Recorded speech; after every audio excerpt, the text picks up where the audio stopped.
Dahil holiday ngayon, naisipan namin ni Tatay Arnold na palitan ang aming wall gamit ang 3D wallpaper. Nabili pala namin ito sa Mr. DIY for only 80 pesos per pack at 16 packs ang nabili ni Tatay Arnold na kasya naman dito sa aming sala. Kaya naman, samahan nyo kaming apat sa pagdikit ng wallpaper. Medyo may kalamaan na kasi ang aming dingding at kailangan ng palitan na ng bagong pligo. Pero naisipan namin, why not gamitin ang makabago at trendy ngayon ng mga wallpaper. Bahay kubo pa lang kasi ang munting bahay namin, kaya gawa pa sa kahoy at marin. Siguro pag naka-LL na, gawin natin konkreto. Alam nyo ba ang naka-LL? Nakaluwag-luwag.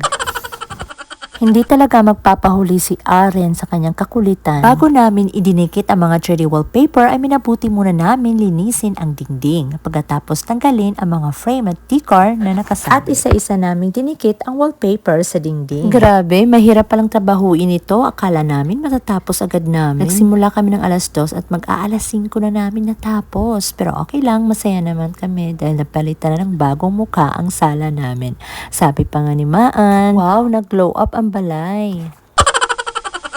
Alam ko pagdating ng panahon, ipagkakaloob din ni Lord ang aming hiling na magkaroon ng konkreto at mas matibay na tahanan. Pero sa ngayon ay ito pa lang ang nakayanan. Ganun pa man ay nagpapasalamat kami sa lahat ng blessings, maliit man o malaki. Ang importante ay kompleto ang aming pamilya, malusog at mapayapa ang pagsasama. Alam niyo ba guys, ikinasal kami ni Tatay Arnold noong 2015 at 9 years na pala kaming magkasama dito sa munting tahanan namin. At nabiyayaan kami ng 2 anak na babae at lalaki. Pero bago kami ikinasal, 4 years muna kaming magjowa. Grabe, matagal-tagal na pala kami magkasama nito. Pero bakit love pa rin namin ang isa't isa? Charis! Ganon siguro yun pag nagmamahalan, tanggap nyo ang maganda at pangit na mga ugali.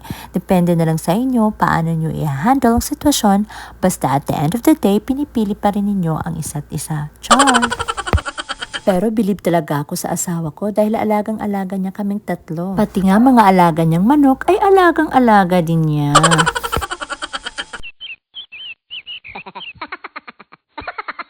Kanina pala guys ay inayos ni Tatay Arnold ang floor dito sa taas. Hindi ko lang na-videohan dahil nalobot ang cellphone ko. Balik tayo sa wallpaper guys. Kung nais yung palitan ng wallpaper nyo, bumili kayo sa Mr. DIY. Marami ang pagpipilian at mura pa.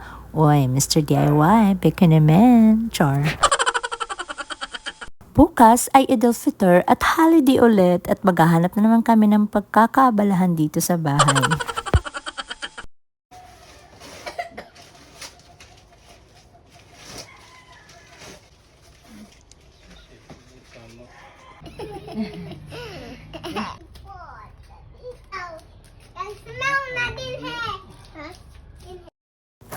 At ito na nga guys, natapos na namin at maglilinis na tayo ng mga kalat natin. Ang daming basura guys. Habang nagwawali si tatay, ako naman ay nagpapalit ng mga kurtina. Dahil matagal-tagal na tayong hindi nakapagpalit ng kurtina. Medyo maalikabok na po siya. At ito na nga guys, ang final look. Hope you enjoy guys. Thank you for watching. God bless.